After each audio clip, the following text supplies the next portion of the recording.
Just as Liam said, I'm Grace. I'm Grace McCormick, and I'm from Gratitude Lyceum. So I want to share a personal story about learning gratitude through tough situations.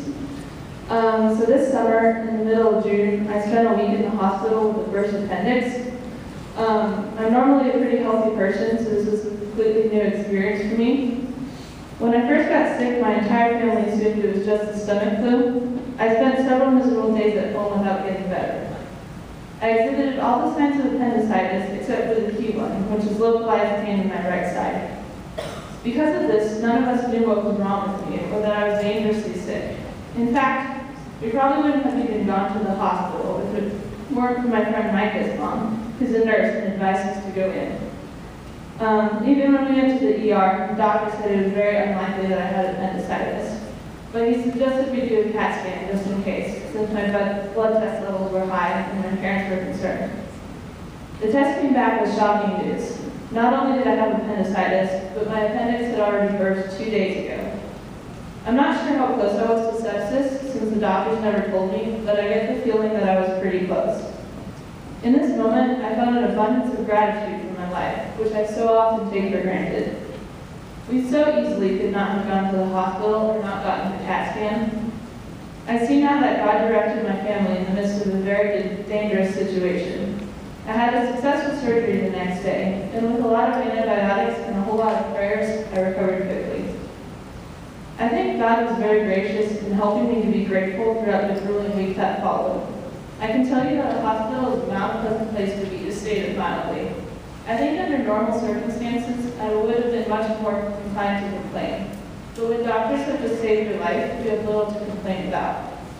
That's not to say I never complain, but I was surprised at how much patience I seemed to have that week.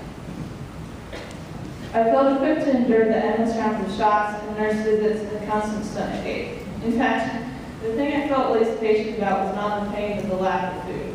After being on liquid diets for 3 days, I was ready to kill for a muffin. I never want to see a cup of Jell-O again in my life. But through that week, I discovered that God uses times of hardship to develop character, including gratitude.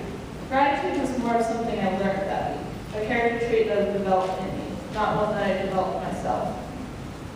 Throughout that hard week, so many instances helped me to find gratitude in the midst of my situation. I was grateful for the very skilled surgeon who performed my surgery. I was grateful to the radiologist who advised against a different surgery they'd been planning to perform, which had slightly higher success rates but seemed much more risky and prolonged. I was grateful to all the nurses who helped me recover, to the many friends who visited and entertained me, to an even greater number of friends who prayed for me, and to my family for being there every step of the way. I experienced many acts of selfless love that week, which taught me to be grateful even in the midst of hardship. And so, throughout that week, I learned that God will use hardships to refine character. I learned that gratitude is something you can be taught and does not come from your own strength, but is from a response to love. And so, I've heard that when each one of you has hardships and struggles in your life, you may learn more about gratitude through them, and may more fully understand the great blessings in disguise.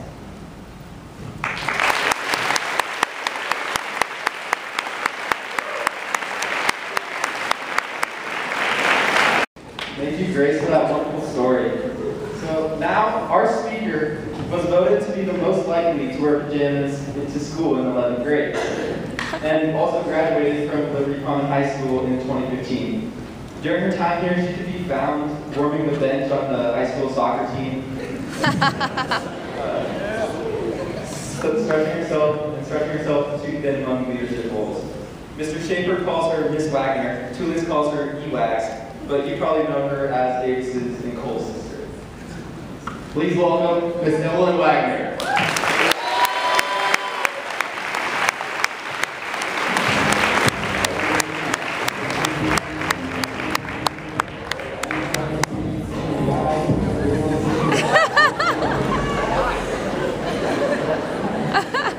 Love the walk.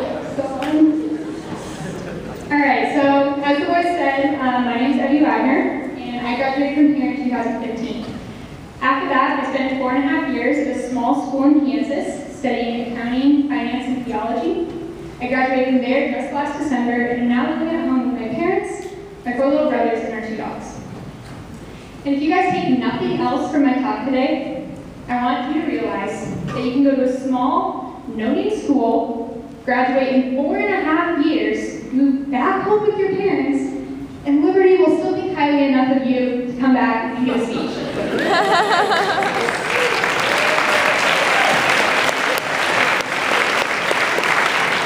You can all relax, it's going to be just fine. So now that I've graduated, I'm studying for an exam that will allow me to become a certified public accountant. And on the weekends, the sibling roles kind of flip, and instead of being the responsible older sister, I become the annoying little sister as I try to keep up with my brothers on ski slopes. And speaking of my brothers, did you guys know, one time, Davis peed on the toilet when it was closed. Granted, he was 10 and he was like dead asleep, but he just like walked into the bathroom, didn't open the lid, and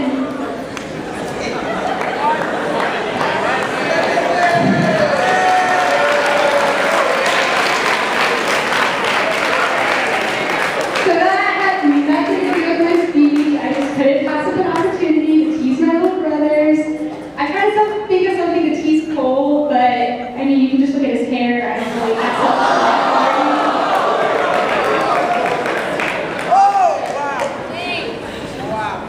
Love you guys. So Mr. Shaker asked me to come and speak on gratitude. I sat down to write my speech and I realized, I don't really know what gratitude is. So I looked at my computer and I looked it up, and the dictionary definition of gratitude, I'm kidding, that's a joke, you know, for teachers, arts, there's, okay, and you guys haven't been to enough Lyceums, okay. So I'm not here today to tell you what gratitude is. I'm also not here today to challenge you to think of 10 things every day that you're grateful for, or to write a letter to people in your life that have impacted you. You guys are all grown men and women. You have the willpower to do that. You don't need me to challenge you. Instead, today I want to talk about you. Today I want to take a microscope into your lives and reveal some things about yourselves that maybe you hadn't thought of before. So I want to start by commending you. If there's one thing this school loves more than giving rooms unnecessarily obscure Latin names, it's bragging about all of your awards and achievements. I mean, just look at all these banners and all the trophies in the hallway, and this isn't even like, we're not in the Great Hall, but there's all the academic banners in the Great Hall. And I think that's great. I think bragging on all of your awards and achievements are great. Sometimes it leads to free dress days. My senior year here, we had free dress day pretty much every week because the Ocean Bowl team kept winning so many competitions. It was great.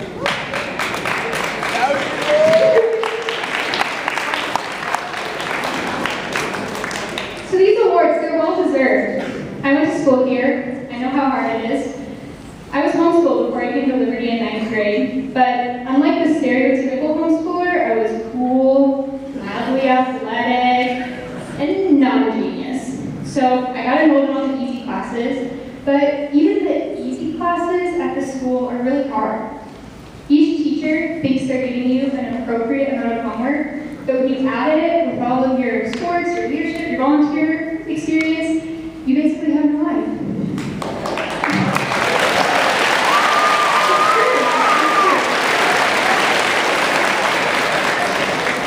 I've seen Davis up way too late past my bedtime, slaving away on his pre-calc homework. I've listened to Lord of the Rings on audiobook with Cole in the car because he has no other time to read it, and you can't even waste time in the car. And all this work is just for your GPA, just for one number. But then on top of that, you're going to do multiple sports. You have band, choir, theater, all these leadership opportunities. But even all those things, those are just for your resume. That's just one piece of paper. Come junior year, while you're balancing physics and that AP English class your mom is making you take, you also have to study the SAT. I remember my junior year, I had one friend, and I never saw her except for school and soccer practice because the rest of the hours of her day, she locked herself in her house and studied for the ACT. Going to school here is hard, and no one understands that more than me. But sometime between 3 weeks and 3 years from now, you will start hearing back from colleges. Many of you will get accepted into prestigious schools, and collectively you will earn thousands of dollars in scholarships. And when that time comes, to pause, take a deep breath, and look back. For you earned it. Or have you? Let's stop and really take a look at your achievements. Your GPA, your resume, your test scores. Are you responsible for all that success? How did you end up here? Let's take your GPA, for example. You know, that 4.0 you're so proud of? Sure, you did your homework, maybe you studied a little bit, but how did you know what to study? Where did you learn the answers for your homework? If you're being honest with yourself, you would see that your grades are not so much because of you, but because of your teachers. They put hours upon hours of work planning for their lectures, teaching you the same things over and over and over again. They spent their weekends grading your papers, your tests, your homework assignments. And this doesn't even mention the ASD team. If you haven't taken advantage of this group yet, you're really missing out. And if you have, think of how much of your grades are because of the hundreds of times they've explained significant figures to you, or something like that. Okay, so your grades, maybe they're not 100% because of your natural born intelligence, but what about your soccer state championship, your sports awards? Are those for you? Could you have gotten that without your teammates? How many goals or baskets did you personally contribute? And could you have done it without your team? And what about your coaches? We all know you would just be an unruly group of teenagers without your coaches. And that SAT score you worked so hard for, how did that happen? Some of it is probably spillover benefits from your Liberty education, which we already credited to your teachers, and the rest is most likely due to a tutor your parents are making you go to, or to a study book that somebody else wrote, or to a YouTube video that somebody else created. So did you really earn any of this stuff? How did you get here? Like, physically, how did you get to this building? Last I checked, this school doesn't have a bus system. And so that means every day, twice a day, 160 days a year, every year, past however many years, somebody else has been driving you to school. And that's not even counting practices, rehearsals, youth group, work, leadership activities, the list goes on and on and on. And when you get home late at night, dreading all the homework that's ahead of you, there's a roof over your head that you didn't build, and a plate of food that you didn't grow. So I'm going to ask you again, who really earned all of this? Who really is the reason you got into all those schools, and who really deserves all those scholarships? Because from where I'm standing, it sure wasn't. And this is the sad reality of this time of your life. You who think you're all hot, you're finally 16, and you can drive, and you can run this school, you have good grades, and a fine resume, you really did nothing, or very little, to deserve any of that. Everything you did, when you boil it down, is really the sum of thousands of other people and their work.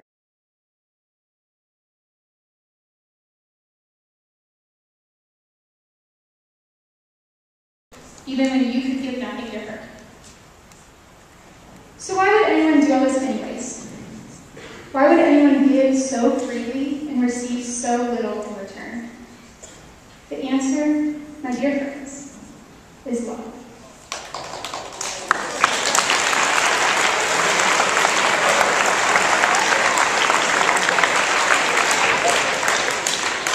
You are loved more than you know. Every person that has touched your life has done so out of love for you. Every teacher who has opened your eyes to truth, every coach who gave up hours of their weeknights and countless weekends, every parent, sibling, friend, or family member who has driven you, fed you, clothed you, or housed you, has done so out of love for you. Because you are nothing on your own, and so they gave everything, knowing that they would receive nothing in return. Now, I know many of you may be having a hard time believing me right now. Maybe you feel like your teachers are taking more than they are giving. Maybe you don't have a friend to reach out to. Maybe your family isn't supportive. Maybe you feel like you are all alone. If that is you today, I do not want to diminish the difficulties of your situation. That is very hard. And I also want to tell you that you are not alone. Everyone in this room, myself included, whether we admit it or not, has felt alone, unloved, unworthy, and neglected at some point in our lives. So I want to do a little exercise with all of you. This is something you can do on your own when you're feeling stressed, overwhelmed, alone, unloved. Close your eyes. Seriously, close all your eyes. I can see all your eyes. Your eyes are open. Everybody close your eyes. Okay, quiet down. All right, take a deep breath. In. And out. Another one. In. And out. I want you to feel the oxygen filling your lungs. Slowly. In. And out. As the air fills your lungs, feel your heart pumping that oxygen to the rest of your body. Breathe in and out. Think of all of the things this oxygen in your heart have enabled you to do. How you don't even have to consciously think about keeping yourself alive. Your body just does that on its own. Feel the weight of your body in the features. Think of all of the things your body has allowed you to do. To run, to walk, to sing, to laugh. Feel the features. Someone set these up for you. All you did was show up and sit down. Breathe in, breathe out. Feel the weight of your feet on the ground. How did this school get here? Someone came up with the idea of this place and others helped them make it happen. Breathe in and out. Now I want you to listen. What do you hear? Maybe you hear the breath of the person sitting next to you. Hopefully you hear me speaking to you. Listen again. Breathe in and out. What else do you hear? The rustling of your fellow classmates. Think of what a gift all these people are. Those that care for you, those that make you a better person, those that make you laugh. Breathe in and breathe out one last time. And slowly, very slowly, open your eyes. What do you see? Look at your hands. Think of all they have allowed you to do. Think of all the gifts they have received, all the people they have touched, all the projects they have made. Breathe in, breathe out. Look around this room. It's keeping you from the cold outside. Think of all the experiences you have had here. All the games, all the dances, all the lyceums. Look at the people around you. Your friends, your classmates, your siblings, your teachers. Remember how much they have given to you. Everything is good. So as I close today, I want to remind you of your human fragility. But I also want to remind you of all that has been given to you. And while to many this reminder may be sobering or depressing, I hope that instead you can find the joy in it. I hope that this reality reveals the generosity in your life. I hope it shows you the incredible love with which you have been loved. And finally, I want to tell you that you are not worthy because of what you have done. You are not worthy because of what you can do or because of what you will do.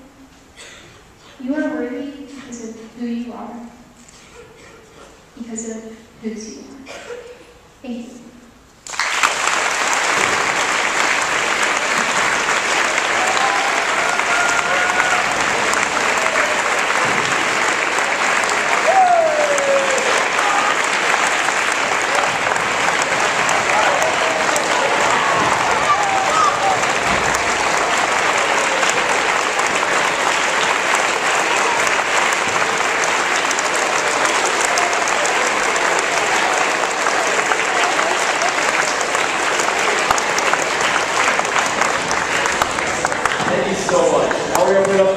So if anyone has a question, raise your hand and we're going to come talk to you about compliance.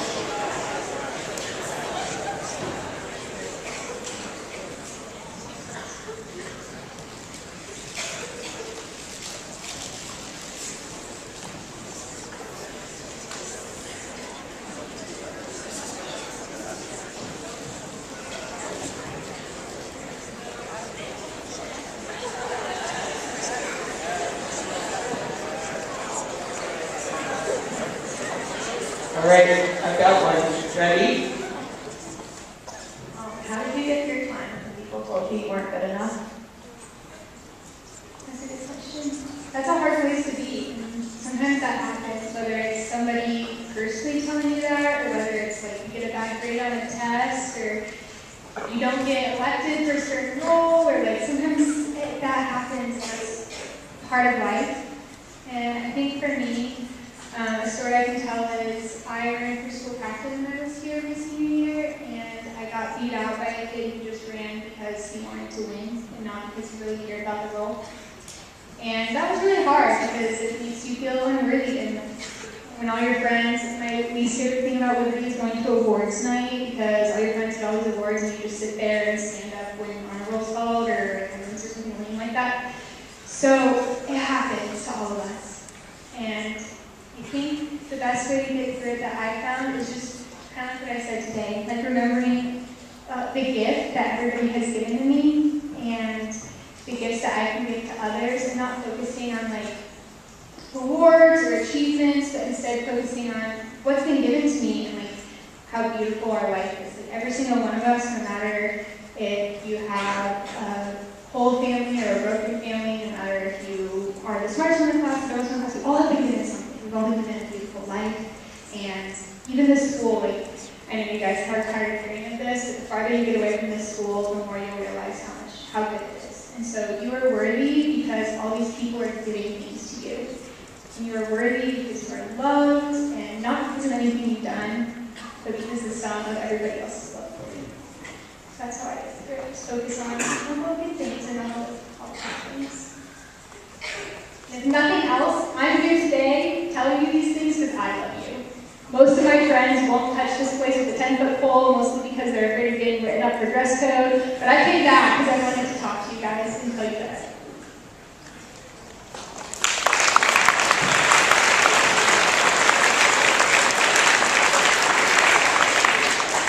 How do you choose your point of view in a dark time in your life? Can you ask that one more time? How do you choose your point of view in like a dark time in your life? Yeah. It's like a hard balance between recognizing that sometimes life is really hard. I don't care what time. Life can be really hard.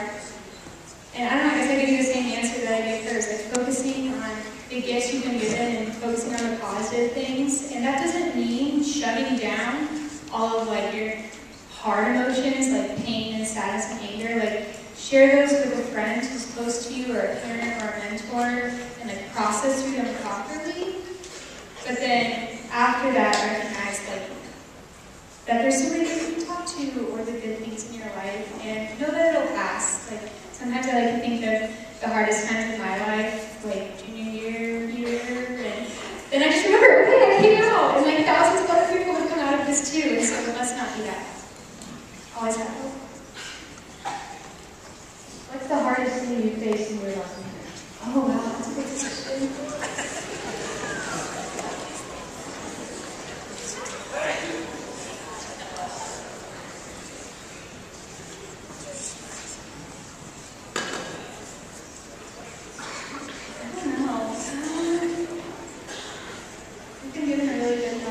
control hard things. I think the hardest part of my life is sometimes just realizing the things I don't have control over. And lots of times we want to have control over everything in our life, and we think we do. And then that comes crumbling down and you realize there's stuff out of your control. That's hard. And so learning to like surrender and trust the process and trust those around us and not like try to cling on to control, I think that's the hardest. Like, I can't give a specific example, but anytime I think of a hard point in my life, it's because I was trying to control a situation when, quite frankly, it's out of my hands. And so learning how to not worry about that and focus on the things you can control, I think that's a good way to overcome it. Who was your favorite Liberty teacher?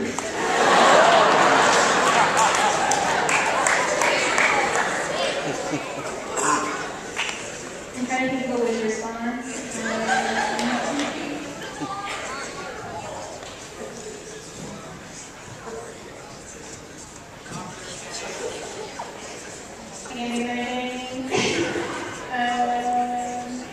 One time we had a sub when Mr. Stanton was gone forever. She was pretty cool. I don't know.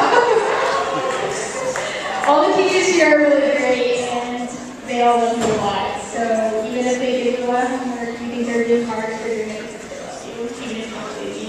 It's true.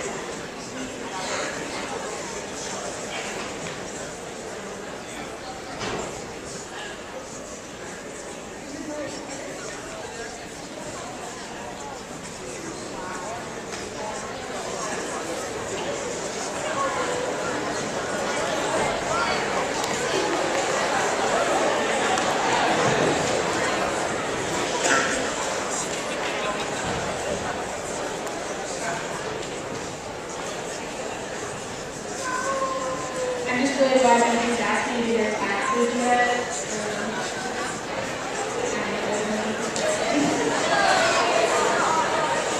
We do have a question over here. Okay, so I was wondering, in your senior years, was there anybody you ever envied, like you thought they were really luckier than you, and you're like, I want to be like them?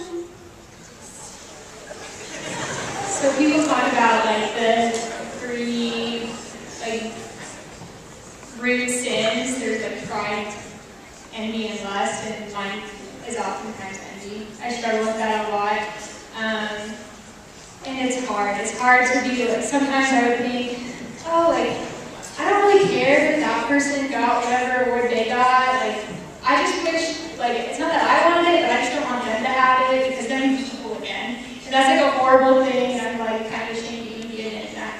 But it's a real thing to struggle with, especially at this school when you have so many high-achieving individuals. Like, there's going to be people that are better than you, and that's, your whole life there's going to be people that are better than you.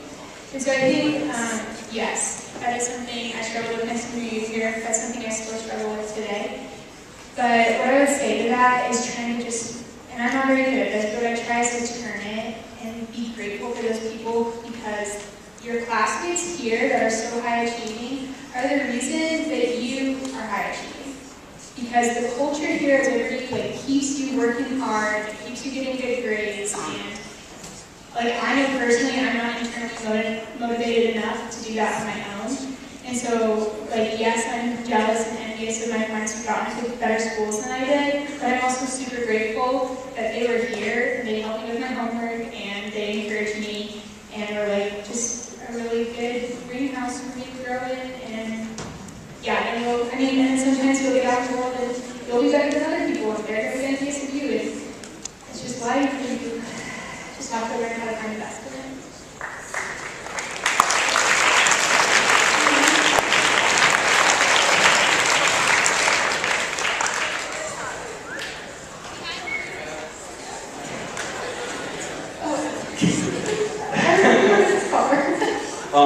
Who is your favorite between Davis and Cole? I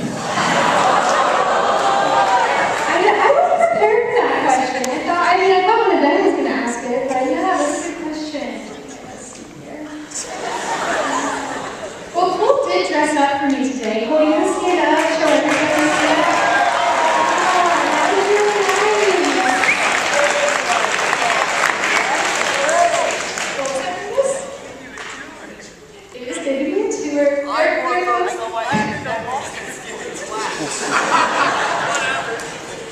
They're both really great. I can't choose favorites, you know. That's all I have. They're both really in their own ways.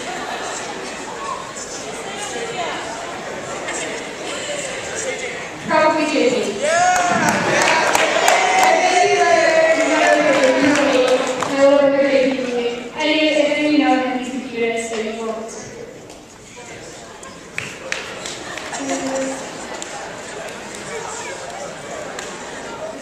Good, I didn't have so many embarrassing stories. I wrote down all my embarrassing stories in case I need to feel something. The Liberty Commons Challenge coin is presented to you as an expression of gratitude for speaking to us today on the virtue of gratitude. It is emblazoned with each of the symbols of the Liberty Capstone virtues, which are also represent each of the houses in Liberty Commons House system. We hope you will keep it as a fond remembrance of your time visiting our fine school and your positive contribution to the character education of our student body. Thank you.